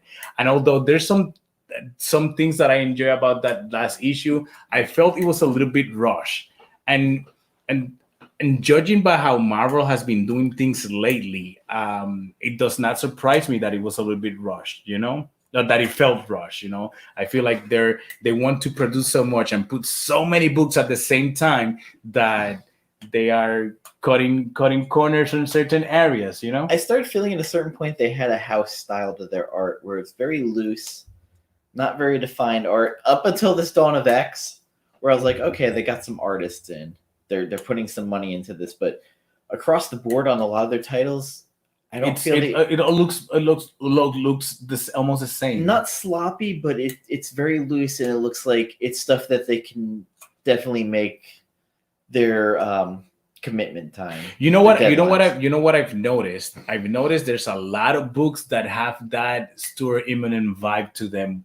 You know, there's a lot of things that it's like that try to be like that. You know, it's like no, it's not working, guys. It's not working. I mean, it makes me appreciate guys like Mark Bagley, who did 100, who were pretty unique. 100-something issues of Ultimate Spider-Man Ultimate without Spider-Man, missing yeah. a deadline. Yeah. So right now, I feel like right now in Marvel, it's just their artists. It's just there are very few artists that you go like, oh, I like that. I recognize that Stegman. that art. Stegman, Yes. that's one of the few. And oh my God, I forgot. Oh, I'm really bad Sarah at names. Pichelli. Sarah Pichelli and the one from the Mighty Thor books, the Thor books that she did. Not S.L. Ribic. No, not Ezra Ribic. Ezra Ribic is like he's like unique. He did a Conan book called Exodus. This is a silent issue. Oh my God, that was fucking brilliant. Shit, I can't remember. I let me look. Thor. It was a Giant Size X-Men, Jean Grey, and Emma Frost. The artist for that book. Let me see if I can find this real quick. Oh my God, this is so. What is this? Now we're just rambling here, going through Facebook, trying to find some information while we are live. Dodderman. I don't Oh, know. Russell Dodderman. Yes. Yeah, I'm pretty sure I'm pronouncing that name really horrible. It's Dodderman or Doderman, but yeah. Yes. Pretty consistent artist. Yes, I like the art on that. Been book. doing the Marauders book. Yes.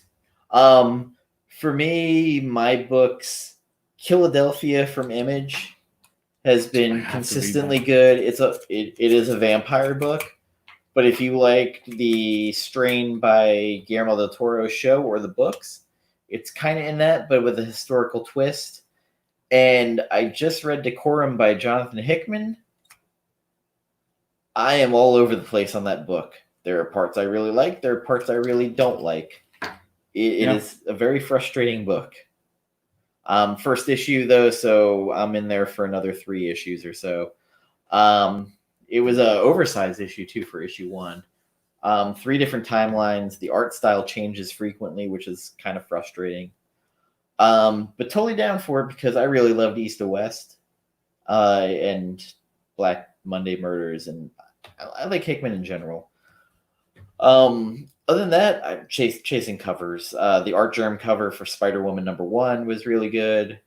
I'm chasing blank covers. Sean Gordon Murphy, his Curse of the White Knight, still a fucking great title. Yeah, I haven't read it. I'm waiting for it to end so I can read it all in one sitting. It's best in one sitting. Yeah.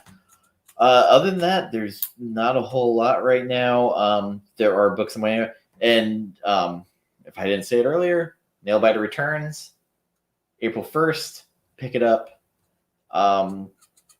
We like this book a lot. I'm not gonna say love. We did. I loved it. I loved it. I can say I loved it. But give it a try. Pick up the trades. I don't think you'll regret it.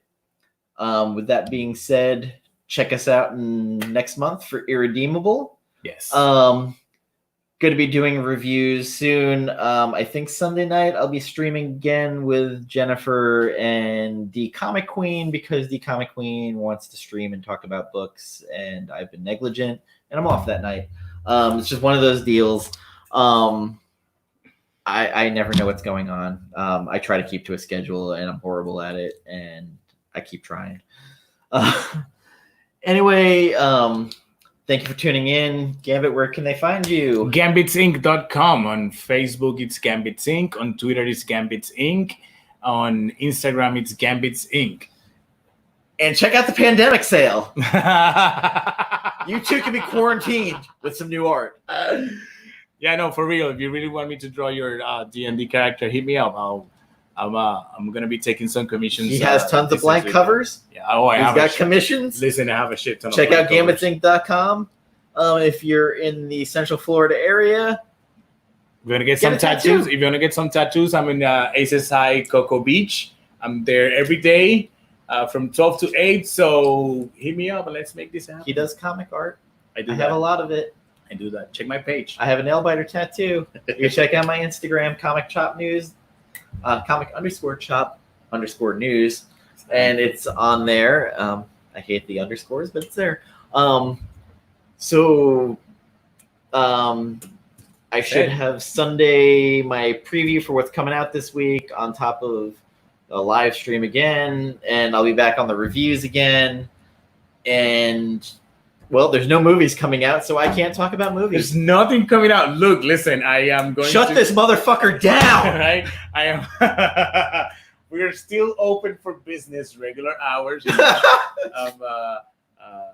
But I am just waiting for that moment when they say, okay, that's it. We can't do this anymore for a while. And when Chick-fil-A closes and 7-Eleven, we're in trouble. I might not be able to get frozen food, but I can get beer. Right? At least we can get beer. It's pathetic. Guys, stay safe, stay healthy. Take care of your loved ones. Yes. That's my one moment of seriousness on this, but seriously, just take care of yourself. Yeah. Keep yourself clean and wash your damn hands. Yes, wash your damn hands. So I need to say something. This is the end of the show, and probably people at this point are not going to be. Nobody's watching. Nobody's going to be hearing this, but it's not. I read. I have some friends talking about the mortality at so low, and this. It's not about the mortality. It's about like being it being so aggressive that it's so many people get sick at the same time. There's legit no way to deal with them or help them, and that's when people start dying, not because of the sickness, it's because they can't get treatment. And the people that are more vulnerable, because like me, I have asthma. If I get sick, chances are I get really, really bad, and I really don't want to, you know what I mean? And like me, there's other people, and older people that their immune system is compromised. So please take care of yourself. By taking care of yourself, you help take care of others. And we're on this together. So just And wash your also, fucking hands. empathy, not apathy. Yeah, right? Oh my God. All right, I'm going to start crying now. Seriously, Bye, no. guys. Just help other people out. Yeah. Like, if you see an elderly couple in there and you're trying to hoard shit, don't fucking do it. Don't hoard things. It's not. Like, they're more at risk than you are. You don't need all that toilet paper. Legit, you don't need that toilet paper. Come on. Get a bidet. Take a But guys, shower. In all seriousness, be safe. Yes. Be Take kind to one another. And peace the fuck out.